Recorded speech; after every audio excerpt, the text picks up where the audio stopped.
during my college days. We were together in the BCom as well as we worked together in Forum of Free Enterprise, where he was deeply entrenched. I was there for a week, and he was a very, very close friend. I never thought that it goes for so far away, and we'll not lose touch with each other for so many years. Thanks to your Periyappa, we got reconnected, and today I'm in touch with him on email. He's also responding to me on Facebook, etc. Anyway, now my main job is to introduce today's speaker. I have great pleasure introducing Rita Trichur, obviously based in Toronto, from whatever she has told us about Toronto, has been a business journalist for more than 20 years. She has a bachelor's degree in journalism and political science from Carleton University in Ottawa and a master's degree in Canadian studies from the same university. She is presently a senior business writer for the Globe and Mail, Toronto. She was earlier in the Canada Bureau of the prestigious Wall Street Journal, covering banking and insurance. She has also served the Toronto Sun and the Ottawa Star. She has written about a wide range of topics: Canadian financial services, money laundering in Latin America, youth unemployment, the European debt crisis, telecom developments, and the like. She has also mentored young business journalists at the Globe and Mail. She has won several awards instituted by the Society for Advancing Business Editing and Writing for her business stories, also awards from Ottawa Star and other institutions. Rita is also a media warrior who upholds the rights of women and minorities, including immigrants. She recently wrote an article, which I think all of us got to read it, urging better Canada-India cooperation to combat COVID-19. Rita was lost in India way back in 1993, but she keeps in touch with India through Indian newspapers and magazines. Today, she will talk to us about her career as a business journalist. Over to you, Rita. Before you start, Rita, a small change. I forgot to ask Secretary to make her announcements. Over to the Secretary for your announcements, please. Good evening, everyone. Anne Bhuvaneshwari, spouse of Rotarian Balachandra, celebrated her birthday on 12th July. Rotarian K. Jayaraman and Anne Uma celebrated their wedding anniversary on 14th July. Anne Lakshmi, spouse of Rotarian MC Shrikant, celebrated her birthday on 14th July. President Ranjit Joseph had celebrated his birthday on 16th July. Thank you. And we have a virtual DJ fellowship on Sunday, 25th July. Thank you. Yeah, over to you, Rita. Sorry for the break. Not at all. Thank you for having me and inviting me to speak to you today. So good evening, everyone. Of course, it's morning for me here in Toronto. And as you heard, I'm Rita Trichur. I'm a senior business writer and columnist with the Globe and Mail. For those of you who aren't familiar with the Globe and Mail, it's Canada's national newspaper. I've held a variety of roles in journalism throughout my career. I've been a reporter, I've been a senior editor, I've been a columnist, I've even hosted a podcast, and the Globe and Mail often has me hosting and moderating events. That's a new area of business for us. Normally, we hold these events in person to showcase our journalism, to engage the community in important topics of discussion. And I'm often asked to be the host of these events. Now, because of the pandemic, we have moved the events online.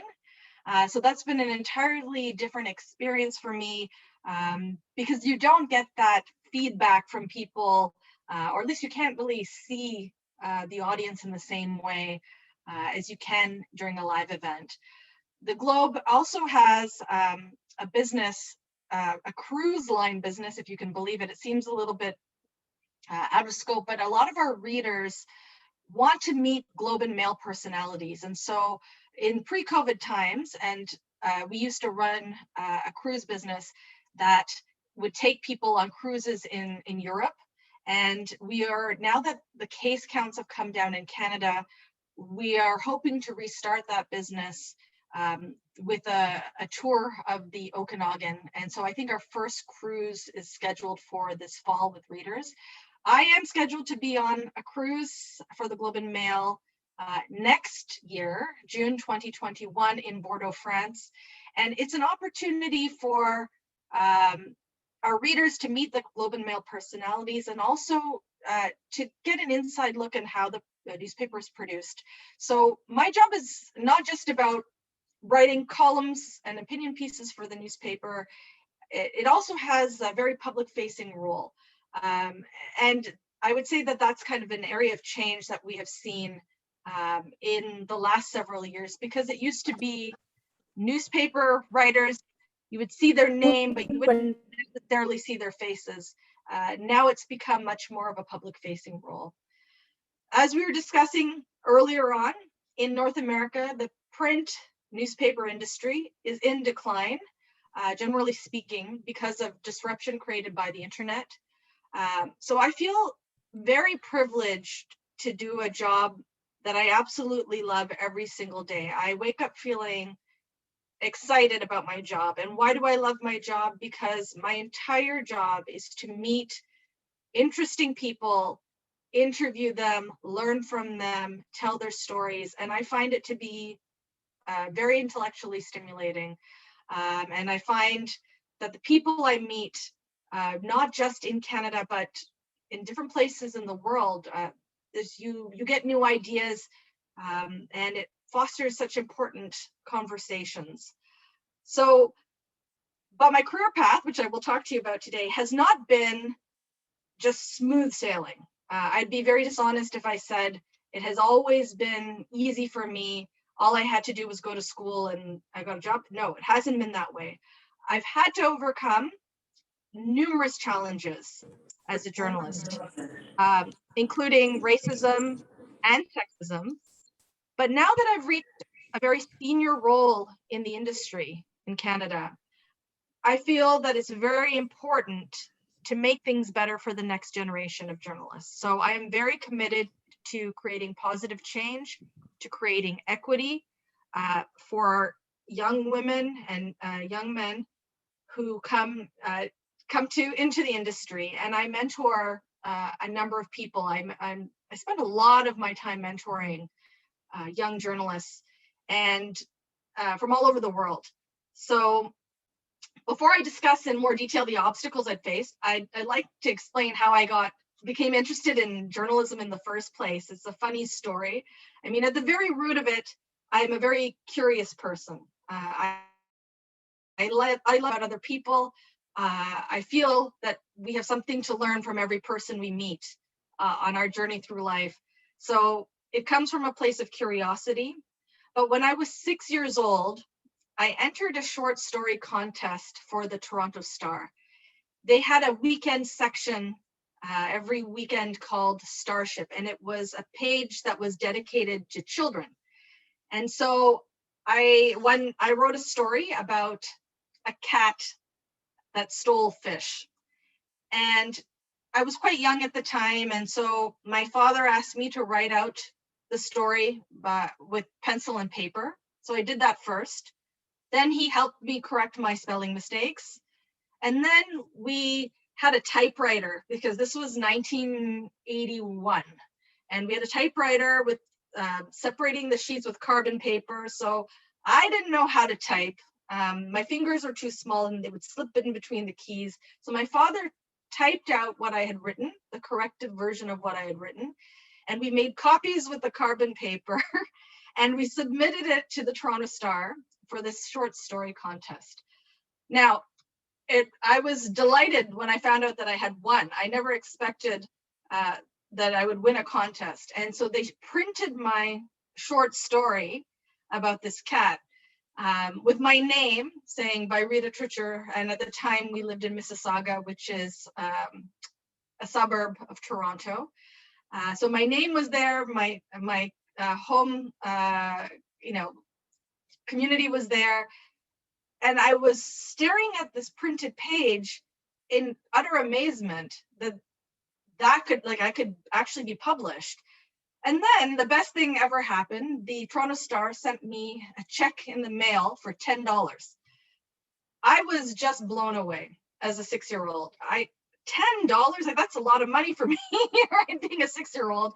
And So I said to my father, $10? Wow, they pay people to write stories? And so he said to me, yeah, that's what journalists do. They write stories for the newspaper, and they get paid for it. This is a job. So I said, that's what I want to do. I want to become a journalist. And so, of course, my father thought that was funny at the time. And he thought, oh, this is funny. She's 6 years old. She's going to grow out of this. Surely she's going to grow out of this.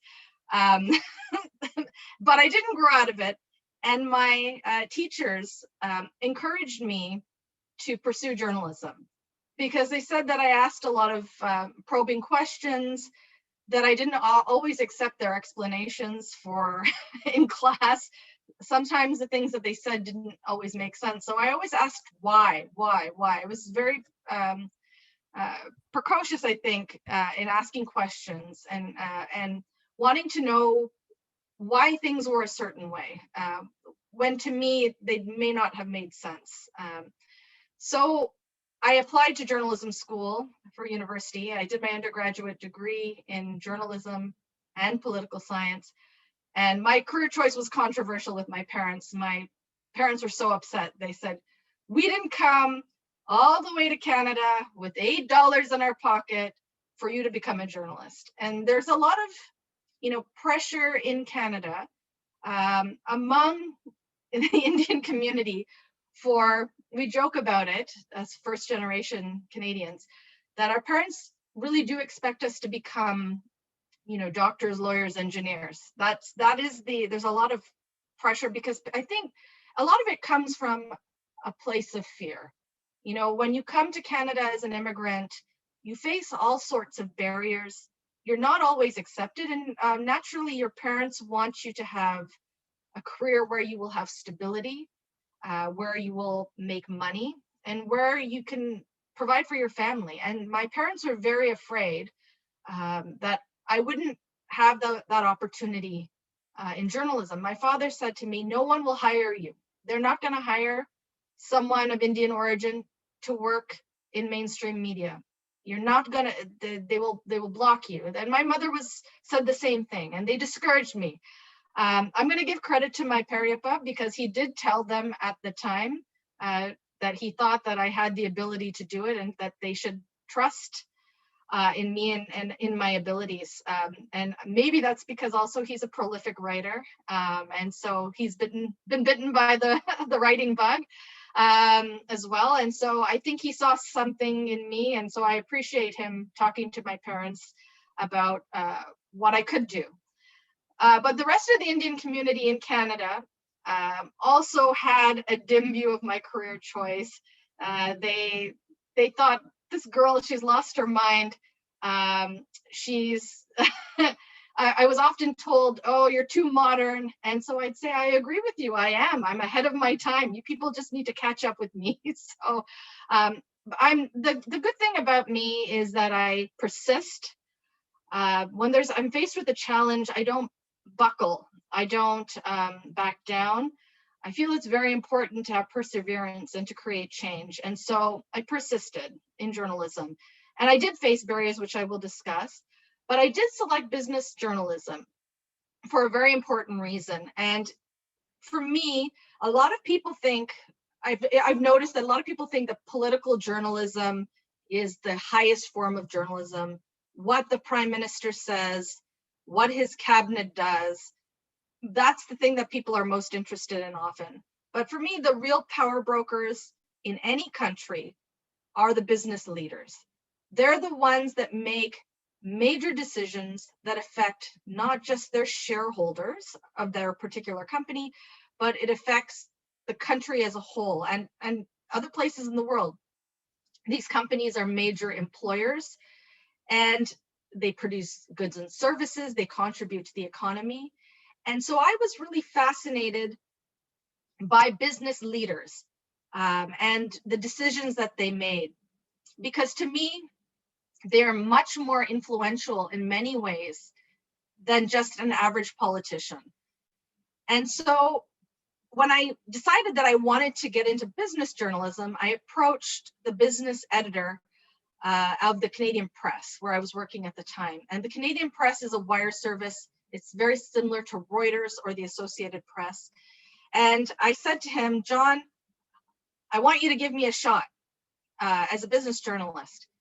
And he laughed at me. He said, this guy was old, cranky, older gentleman, kind of chauvinistic. And he said, he just thought I was being silly. He said, you know, there's numbers and math. It could be hard. And so I just laughed at him. And I said, listen, let's brass tacks. What is it going to take for you to give me a chance? So he listed off 4 or 5 things he wanted me to do that he thought were impossible in terms of producing stories. And he says, when you've done these things, come back and talk to me, and then we'll see. And he kind of laughed at me and walked away. So within 6 months, I accomplished that list that he had given to me. And I cornered him in the elevator and I said, okay, I did all the things you asked. Now will you give me a chance? So he very reluctantly gave me a 2-week trial. And then after that, never let me leave his department. And so that began my career in business journalism. And that was in 2005 that I had switched from just general news to business journalism as a specialty. And as I've told a lot of journalists, young journalists, there's a misconception that business news is boring or dull. To me, it's anything but. For me, it's storytelling like any other kind of journalism. There's a very interesting cast of characters in the business community.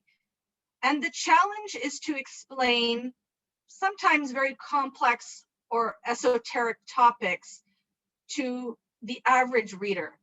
So I try very hard to remove business journal jargon from my writing. I try very hard to make my writing accessible to everyone. Like the general reader should be interested in journalism, in my journalism, as much as the business executive. So I really try hard not to make it pretentious or stuffy. I want people to be able to relate to what I'm saying and to be engaged with what I'm writing. And as I was talking about earlier, when I first logged on, there is growing demand for business news. While print journalism is in decline, business journalism is an area of growth for us in North America. And it's one of the few areas of growth in journalism, which is the other reason why I selected it. It is a key driver of subscription revenue. This is where the vast majority of our money is made. And it's a key area of focus. And for very obvious reasons, business news is transactional for readers. So a lot of our readers, if there is an exclusive story about a merger and acquisition, as an example, the shareholders of those companies will trade off the information. And so there is money to be made and lost based on what it is we write. And so I take that responsibility of, the fact that my stories move markets, financial markets, very seriously. So as an example of that, in 2013, I got a tip that US telecom giant Verizon was looking at entering the Canadian telecom market, the wireless phone market. And I knew that this was going to be a market moving story. So I wanted to make sure that everything I wrote, every single word, was absolutely factual down to the last letter. And so I got into a big fight with my colleagues at the time because they said, oh, this is a huge scoop. We have to push it out as soon as possible. And I said, no, we're not going to do that. I want to make sure that we know this to be a fact for certain. And so let us take a higher level of rigor to verifying the information that we've been given here. We should wait. Normally the rule is if you have 2 sources with direct knowledge of a situation, you can go to print. But in this case, we waited till we had about 5.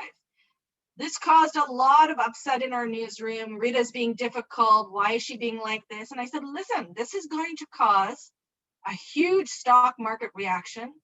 And I want to have my conscience clear that I'm serving the public interest here and not just furthering my own career. Okay, I have no I don't own shares in any of these companies because that would be a conflict of interest. So I'm clean when it comes to making sure that I'm conflict free, but I want to make sure that we're being rigorous here. And so I did not anticipate the reaction that this story had. At one point, the three main telecom companies in Canada on this news, they had lost $22 billion, billion with a B, in stock market value. It was a huge story that was picked up by the Wall Street Journal, which I ended up working at the Wall Street Journal later. And it caused, it was a huge public policy story in Canada, and it caused huge movements in the stock market, both in Canada and the United States, because these companies trade in markets in both countries. And Verizon at the end of the day decided not to come into the Canadian market. But after that experience, people knew, our readers knew, my editors knew that when I write something, that people know that it's accurate. And so I think that the fact that I insisted on holding off until we could doubly, triply sure has helped in creating credibility. And because for me, I don't come from a rich family. I come from an ordinary middle-class family. All I have is my byline. And when people see my name, I want them to know this person is trustworthy. We can believe what she has written. She's not interested in just writing things for the sake of writing things. This person is truthful. And so that has served me well in my career. So after that huge story, the Wall Street Journal, which picked up my story with credit to the Globe and Mail, came to me and said, we want to hire you.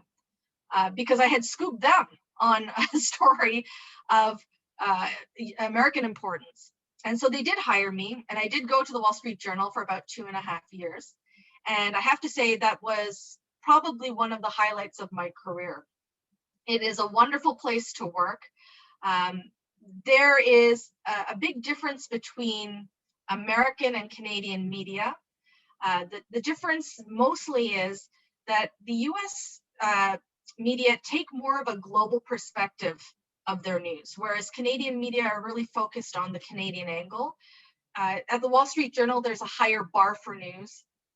You're asked by the editor, why will somebody in New York care about this story? Why will someone in Sydney, Australia care about the story? Why will someone in New Delhi care about this story? You have to meet that bar that your story is of interest to people all around the world. And you have to write in a way that offers a global perspective. And there is much more pressure to get scoops and exclusive news. So it was a very instructive experience for me, because I learned how to be resourceful. I learned from some of the best journalists in the world about how to get information, how to build relationships with sources, and how to improve my writing. I thought it was an extraordinary experience. Now, with a US newspaper, they eventually expect you to relocate either to the United States or to a major bureau in Europe, such as they have a huge office in London. And unfortunately, I'm not in a position to move. I'm not really, I wouldn't mind living in Europe at some point. That I could see myself doing, but I'm not really interested in living in the United States. I know that people find that to be a very odd statement, but I'm not enamored with New York, which is where the Wall Street Journal is based. I've gone to New York. I've spent time there. I'm not somebody who's, oh, wow, New York, or oh, wow, US. I find that Canada is my home. It's a very safe country, and it's a very good place to raise your family. And we have a lot of benefits here that the US doesn't necessarily have. And I would say that one of those things is universal healthcare, which has been a huge benefit throughout this pandemic. But in any case, I learned a lot from the United States. But my former employer, the Globe and Mail, kept coming back to me and saying, please come back. Please come back. They never stopped asking me to come back. And finally, they made me an offer I couldn't refuse. So I went back to the Globe and Mail, and I continue to work at the Globe and Mail to this day. So the stories that I am most proud of throughout my career, I would say expose some kind of a wrongdoing. I've written a lot about money laundering, not just in Latin America, but also in Canada. I've written about corruption, fraud. I take business executives to task for making inaccurate statements. I feel like one of my strengths is finding out information and serving the public interest. Some of the challenges that I face, some of them are challenges that all journalists face. There are a lot of people who are dedicated to blocking journalists and blocking the free flow of information. So companies such as banks, telecom companies, real estate companies, they often hire an army of public relations people to block you, to tell you no, and they really try to obstruct sometimes. I mean, I've had instances where companies have hired private investigators to try to figure out who my sources are or to go through my garbage at home. The government has held meetings about stories I've written. So for example, I wrote a story about a Canadian bank that was on the verge, it was having a liquidity crisis. And it ended up being charged with securities fraud because they had made misleading comments to investors. But I found out that actually they were having a huge problem running back 12 years related to anti-money laundering controls. And so when that story came out, the government had a meeting. And it was, people in attendance were the banking regulator, somebody from the Bank of Canada, the Ministry of Finance. And a good part of this meeting was, how does this woman keep finding out about, these things? And so when I found out about this, I laughed. I thought, if you spend that kind of time and energy preventing these problems from occurring in the first place, then I'd have nothing to write about, instead of worrying about how I find things out. So I do know that people have been instructed, and some of the companies, don't talk to Rita. But the thing is if you instruct a banker, if you tell a banker, don't talk to this woman, chances are that male banker will talk to that woman, because nobody likes to be told what to do. So I find all of these tactics that people employ, intimidation tactics, they send legal letters threatening you. You have to be somebody with a really thick skin to do this job. You have to be really sure of your information. And this is the reason I'm so careful about what it is I write. This is the reason I don't engage in any kind of exaggeration or hyperbole, because I want to make sure that everything I write will stand up. Should it be taken to court or anywhere else? Not everything that I write is legally contentious, of course, but I always, double and triple check my facts to make sure that they are accurate. And so the other thing I would say is I really enjoy putting tough questions to people in power. And so I have a reputation of being tough but fair. In my columns, which are of course opinion pieces, I call out bad behavior, and I have no qualms about doing that, but I do think very deliberately about tone and about being persuasive. So I try not to make it sound like I'm shouting in my columns, but I do have a point to make, and I don't pull any punches. So some examples of stories that I'm very proud of that have, some of which have won awards. One is about Royal Bank of Canada. Many years ago, the bank announced to their shareholders, we are going to expand into Latin America because we see this as a source of growth.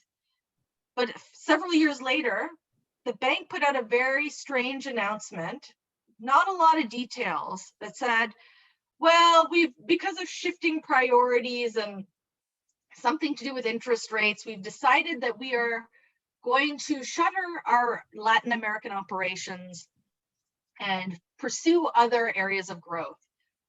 So that didn't sit, it sounded like a strange explanation to me. It didn't sound like that was very forthcoming. Why would a major bank, the largest bank in Canada, suddenly backtrack on what it thought to be a significant growth strategy.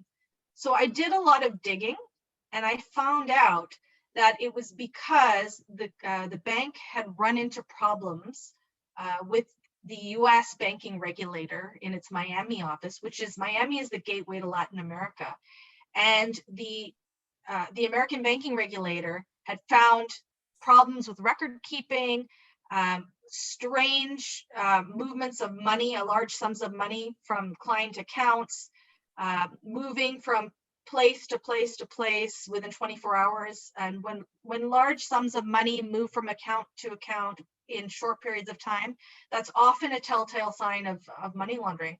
So I found out, as an example, that a Brazilian senator who was a client of the bank, he had been charged with corruption in Brazil.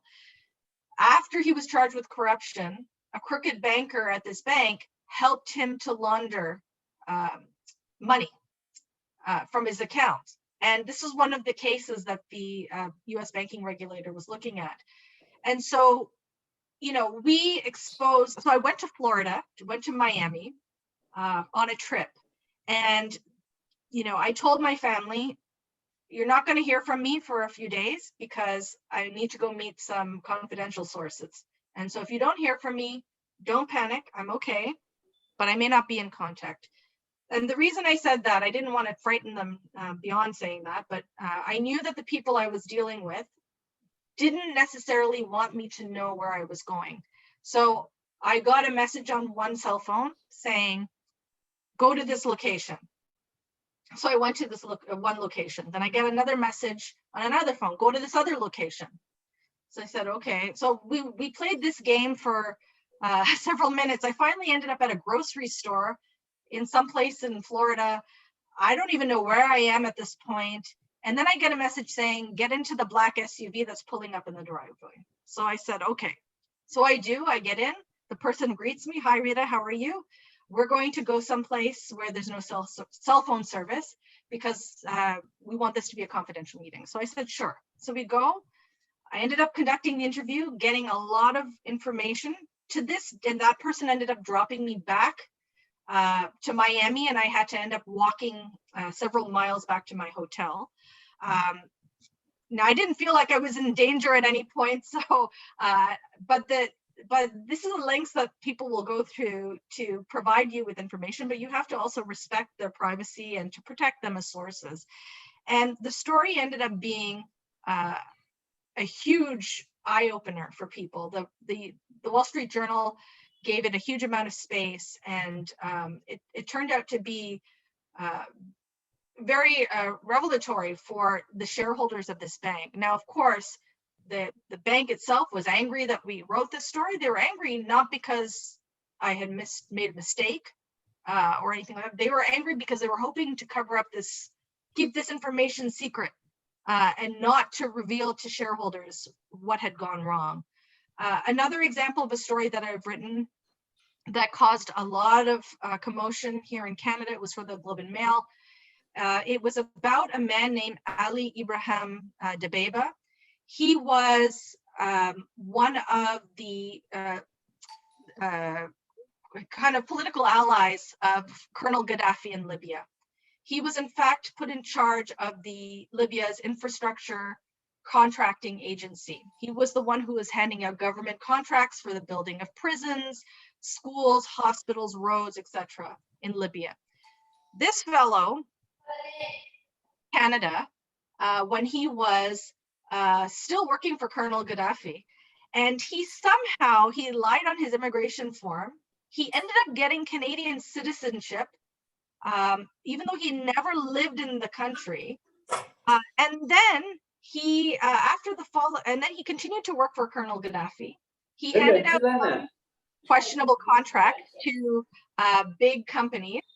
And then after Gaddafi was killed and Libya went into chaos in 2011, this fellow was on a list of people that had been accused of misappropriating state assets from the Libyan people. And so this guy flees to London and is now under investigation in Scotland for money laundering. And what I ended up finding out was not just that he had come to Canada and that he had made false statements allegedly on his application to come to Canada. I did obtain the documents, but that the Libyan government had reached out to the Canadian government to say, please don't renew his Canadian passport because he's suspected of money laundering, he's suspected of misappropriating state funds, and he is using his Canadian passport to evade justice. I obtained a copy of this letter.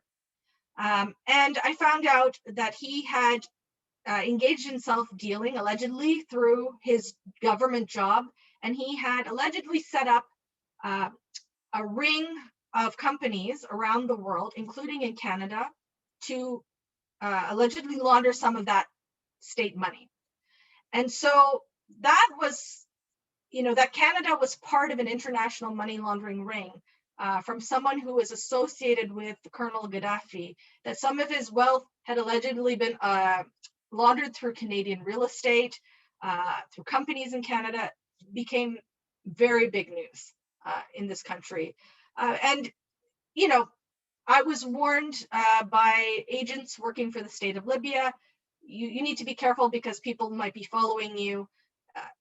I know that some of my sources were threatened for providing me with this information, but you have to persist because this was such an important story to tell to Canadians.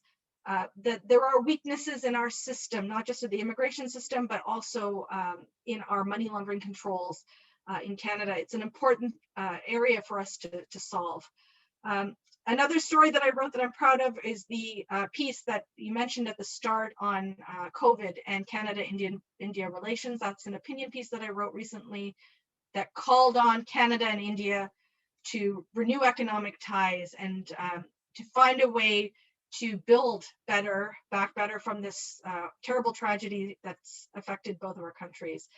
I want to also talk to you just briefly about the challenges that I faced in this industry, because this is an area that is of concern in the industry right now. Racism and discrimination is one of them.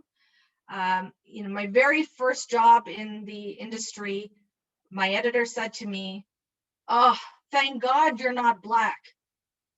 And so I was horrified. Why would somebody say something like that? What a terrible, horribly discriminatory thing to say.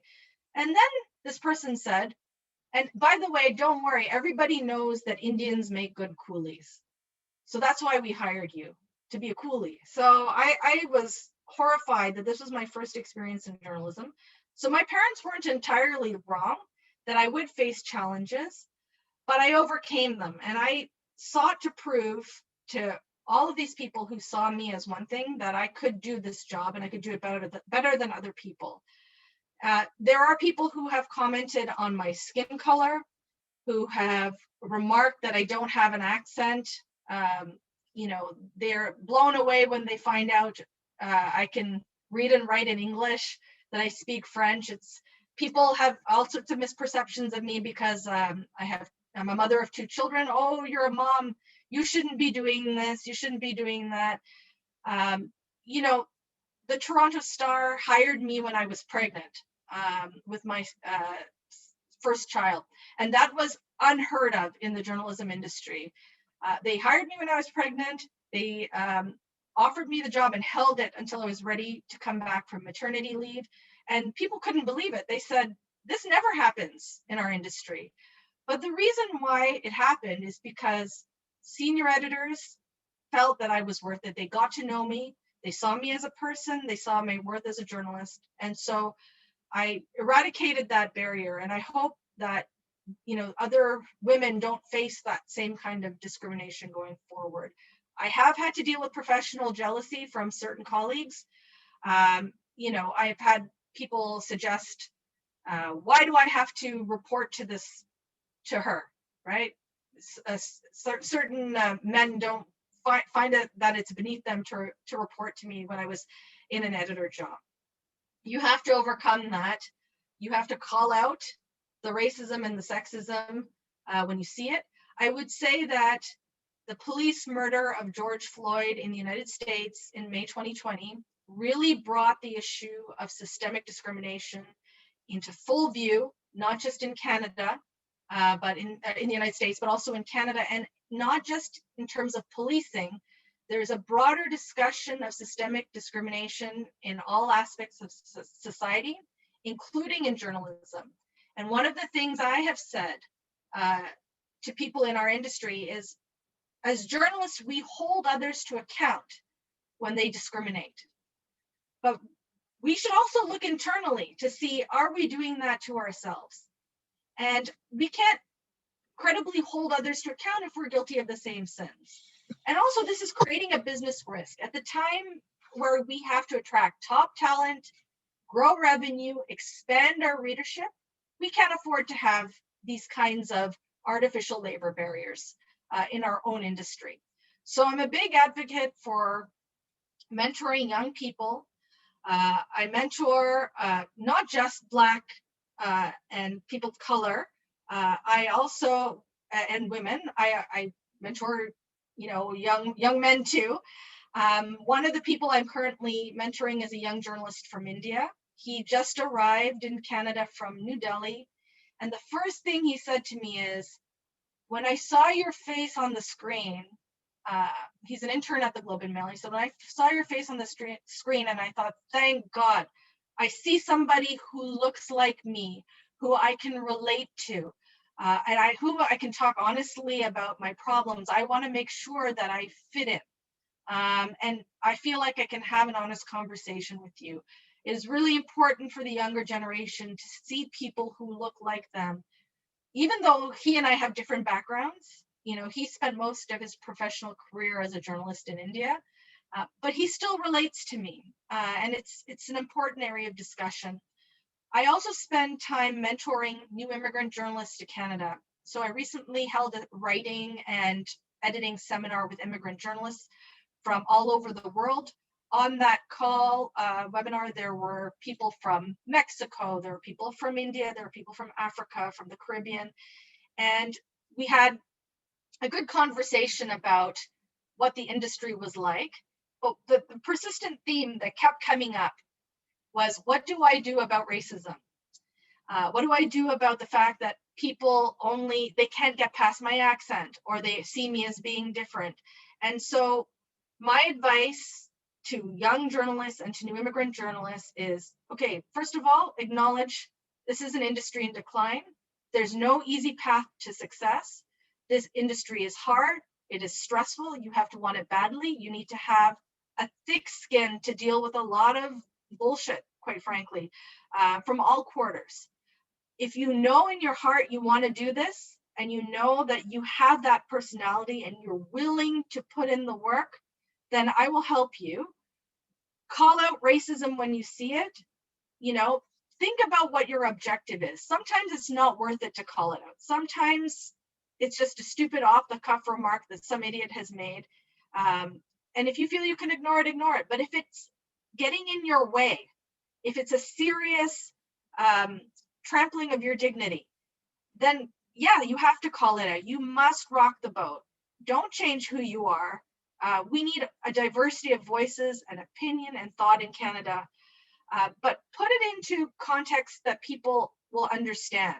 So there's no point in getting upset and internalizing all this hate. Think about the way you raise complaints. Talk about it as you would any other story. What you're saying is inaccurate. That's the thing to say to journalists. What you're saying is factually inaccurate. One of the things I've said to my editors when I propose stories that are about minority communities, where I know they don't have an understanding, is that's the wrong way to think about it. The reporting doesn't bear that out. And, we cannot afford to be incurious about other Canadians. That's another thing that I will say to my editors. You have to push back in a constructive way. I also tell people that, I used to resent being underestimated. As a woman of color in this country, as a woman of color in the business community, I'd have a lot of male bankers and lawyers just talk down to me. I used to find it very frustrating. Now you need to take that and turn it into your strength. Okay, let them underestimate you. let them underestimate you. If you have a banker who, so as an example, I had a banker who was talking down to me like I was stupid. So I just let him talk, and I listened to what he had to say. I asked him very deliberate questions because I already knew the answers to the questions before even asking. And because he thought I was just some stupid woman, he ended up giving me too much information. And so I ended up getting a good scoop from that. So I've told people, turn perceived weaknesses into strengths, find commonalities with people. You have something in common with everyone. You may not see it right away when you first meet that person. Build trust, let people know that you are a person of integrity, that you're intellectually curious about their jobs, and be fiercely independent as a journalist. We need to have fiercely independent journalists. We need to have journalists to provide a check on society, a check on the government, a check on big business. We need to have people who will champion the public interest. I feel very strongly about that, which is why I'm still in this profession despite all the obstacles that I've faced. Because there's that saying that says, as journalism goes, so goes democracy. I really believe that to be true. Anyway, I'm going to stop talking now. I want to thank you all for your time and attention. And if you have any questions for me, I'd be happy to answer them. Thank you, Rita. It was a very inspiring story indeed. You are a very good storyteller. It came out, Okay. you could hold all of us, with that story. And now we are open for questions. Rotarians, questions. Any of you have any questions, please? Rita, I was reminded about your dad when he was in college. He was an excellent debater, wonderful speaker. You really reflected those days, and wonderful, fantastic presentation it was. Thank you very much. Thank you. Thank you. Rita, I think your story could be quite an interesting Hollywood movie. It sounds like The President's Men and the Wall Street Journal kind of that kind of a movie. Meeting these people in parking lots and with this danger thing hanging over your head. So it sounds so interesting. Really a wonderful speaker. You're a wonderful speaker. Thank you.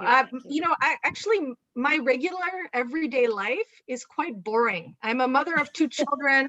My life isn't that. It sounds, the professional stuff sounds exciting, but my day-to-day life, the stuff that really matters the most, focusing on the kids and husband, that's just everybody's experience, right? And I have to say that my children and my husband are my biggest fans. They're my biggest supporters. And they're the ones who keep telling me, this is what you were meant to do. You have to do this. You have to continue in this. But the one thing I will say is I don't think I've ever put myself in a position of real danger. There's a lot of people who will engage in intimidation tactics.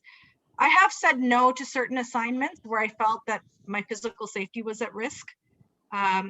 So if I really feel like something bad could happen, I won't do it because I do have my family to consider. But I do enjoy that Nancy Drew element of trying to find things out. I will admit that. How old are your children? My son is 14 and my daughter is 11. Lovely. Rita, we have with us our past president, a Rotarian from our club, Rotarian BB Venkatesh.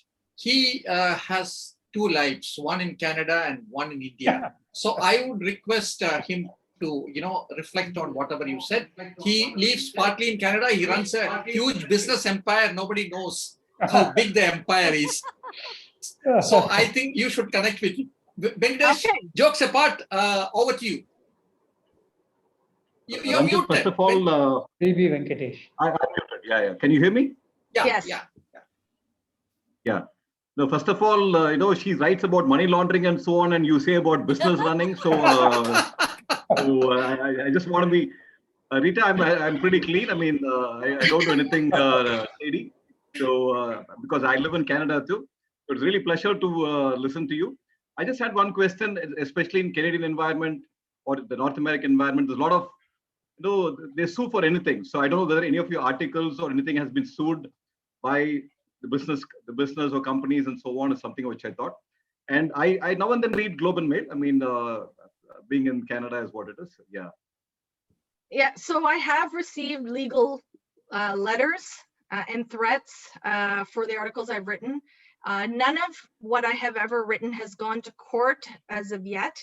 So as an example, the piece I wrote about the Gaddafi aide who allegedly engaged in money laundering and immigration fraud in Canada, his US lawyers sent a legal letter to the Globe and Mail outlining a number of points that they thought were erroneous, and they sent us the letter. So our legal counsel came to me and said, "Can you prove that these things are true?"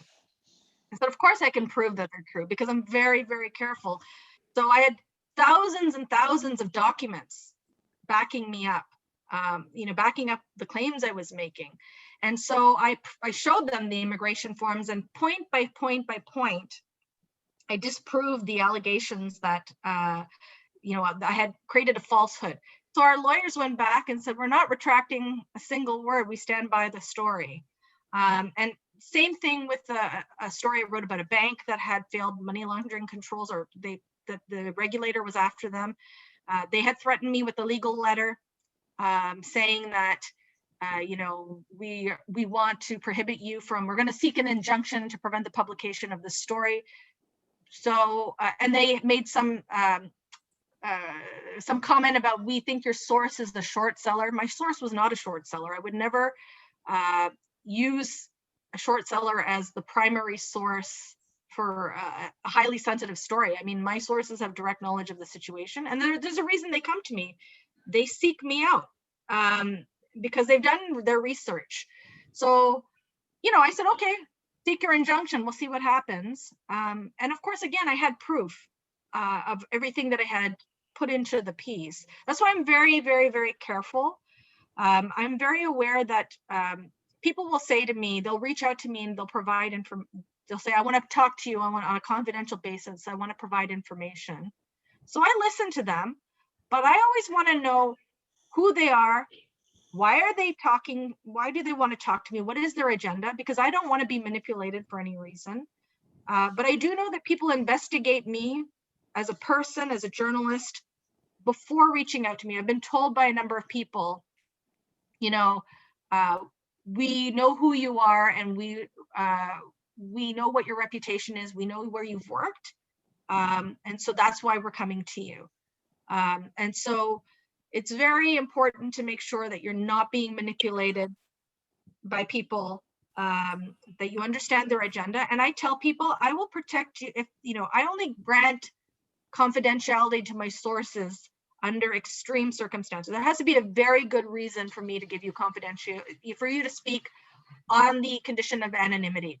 So one of those reasons could be because your life is in danger, which has happened, because you could lose your livelihood because you're a whistleblower, right? It can't just be for any kind of frivolous reason. And I always tell the person, I have to tell my editors who you are, and they have to know, even if we don't name you in the story, and the reason we're giving you confidentiality. And so I will protect you to the fullest extent of the law, but at the end of the day, any newspaper is not going to tell their journalists, go to prison to keep your sources confidential. I've never been encountered with a situation where I was threatened with arrest or any of those sorts of things because I engage in confidential sources. I think most people in the country who read my work know that I'm very serious about what I do, and I take the position of power and privilege that I have as a journalist for the Globe and Mail very seriously. Thank you, Rita. One of our members has got a question. I'll read it out. Do you have any comments on Pegasus? I'm not familiar enough with that to offer an opinion, so I'll have to decline. Any more questions, please? We will take 2 more questions. Rita, Put it in the chat. this is Jawahar here. Yeah. Do you use a tape recorder for all your interviews? Or? Not for all of them, because it can make people very nervous. particularly when they're meeting me for the first time. So when I meet someone for the first time, sometimes they request, can we just talk on background for now, not for you to write anything, but just so to get to know you. So I say, sure. And then we talk, and then, I try to gauge their comfort level. I explain what my work process is. Now for a routine interview with an executive, as an example, I do use a tape recorder, right? Because those people are media trained. They expect you to be recording what they're saying. So for those routine interviews, yes. But when I'm talking to ordinary people who are less sophisticated, I take a great amount of care. And so I want to make sure what I write is, fair, and my approach as a journalist is fair. So sometimes I do use the tape recorder, sometimes I don't. Okay, thank you, Rita. We have the last question from Jawahar. Jawahar. Jawahar, ask you. Please go ahead. Hi, Rita. Hi. It was wonderful and thought-provoking conversation what we've been hearing, and we're very much engrossed with your stories. I'd just like to have two questions to you. The first one is, have you faced any issues with your team who, when you get all these documents, which are very, secret documents, which you need to as a whistleblower, you need to, secure yourself, and because somebody might leak the news from your own team itself, which can go to any of the corporate companies whom you are trying to bring the issues out. If that happened, number one. And number two, are you licensed to carry any weapons in Canada because of you being a whistleblower? Because here we had a newsbreaker way back in 1992, where Sucheta Dalal was the whistleblower for Harshad Mehta. And she had a lot of issues. And later I came to know, I believe so, that she was contemplating having, a personal weapon license. Of course, you can always get a weapon in India too, but you have to renew it every year. So I just want to, please, if you can tell me these two things, yeah. So I've never had an issue with the people I work with, leaking what I'm working on. I think you need to have trust in the people that your colleagues. Now, that doesn't mean I tell everybody at the Globe and Mail what I'm working on. We keep the kind of circle of information small and to people who really need to know on things.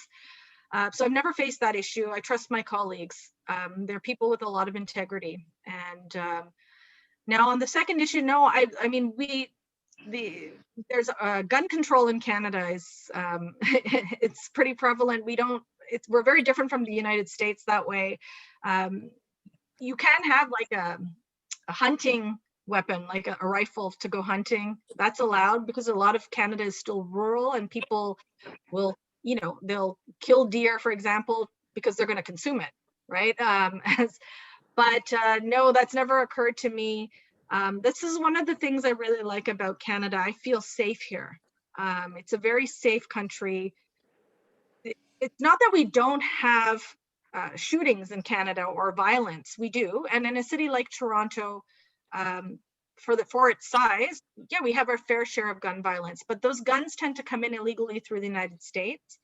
And I don't know, maybe we have 60 murders a year, gun-related murders a year in Toronto, 60 for a city that has like 4 million people. I don't know, that's not a lot compared to a lot of US cities. So I've never felt personally in danger. Now, some of my sources have had their life threatened. That's a very difficult situation to be in. I can't offer them protection necessarily. That's not my role. But I do everything I can to safeguard their safety. Thank you, Rita. I would like to recognize, Mr. Shankaran Vishwanath, who is a guest here. Welcome, sir. Happy to see you in the forum. And also Miss Samhita Muralidharan, who is a guest of Madhu. Welcome, ma'am. And I can see a gentleman, it is written Janaki's iPad, but I'm not able to recognize him. Can you unmute and introduce yourself, sir? Yes, I am Venkateshwaran. I am a cousin of Rita. Oh, really? Welcome, welcome, sir. Yeah, So- she might be knowing me as Raju. Okay, Yes. okay, nice, nice, nice, nice. That's okay. Do you recognize the Okay. Periyappa? Yeah, Rita's Periyappa. Rita's Periyappa is also there. I know. Yeah, I want him to show his face. Yeah, he's there very much, sir. Okay, thanks, Rita. Now I would request Rotarian Anu to propose the vote of thanks. Over to you, Anu. Thank you, Ranjit. It is my pleasant duty to propose a vote of thanks today. Your career trajectory, Ms. Rita Trichur, was fascinating and inspiring. Clearly, there is not a dull moment in your dynamic profession. Winning a short story contest at the age of 6 just shows that you had indeed found your calling at a very young age. Your insistence to be right in serving the public interest rather than furthering your own career, as you detailed in the case of the Verizon, your journalistic intervention, was very motivating and energizing. Racism and discrimination are a concern on the global arena today, and there are no easy answers to this persistent issue. On behalf of our club, I thank you for addressing us today. On a personal note, I would love it if you came back to our club to talk about money laundering. And I'm sure many in the club would be very interested to hear your views on that. I thank Rotarian Madhu and Rotarian Rajan for initiating the process of bringing you to our club today. It was an excellent speaker both of you got for us today. Thank you so much, Rotarian Madhu and Rotarian Rajan. Thank you, dear members of RCMS, for joining the Zoom talk today. It's been such a worthwhile talk with many takeaways which are thought-provoking. Thank you so much. Thank you. I officially adjourned the meeting. Now, still it is open. If people would like to ask questions, we can do. Could you please introduce yourself, Shankaran, Mr. Shankaran? We haven't, I don't know. Yes. Whose guest yes. you are, I'm not sure. I'm actually Rita's cousin. I'm her really? first cousin. Okay. Yeah, Welcome. thank you. Her father is my father's younger brother. So great. my Chitappa's daughter, Rita. Okay. So you live in Chennai, Mr. Shankaran? No. I live in Canada. Beg your pardon? I live in Canada. Oh, really? Okay, both of you are there. Oh, great. Okay. Yeah, approximately around 140 kilometers from where Rita lives. Okay, that's great. Okay. Rita, I want to tell you that this whole thing is recorded, YouTube, so your father can see it later. Okay, great. I'll tell him. I'm sure he and my mother will want to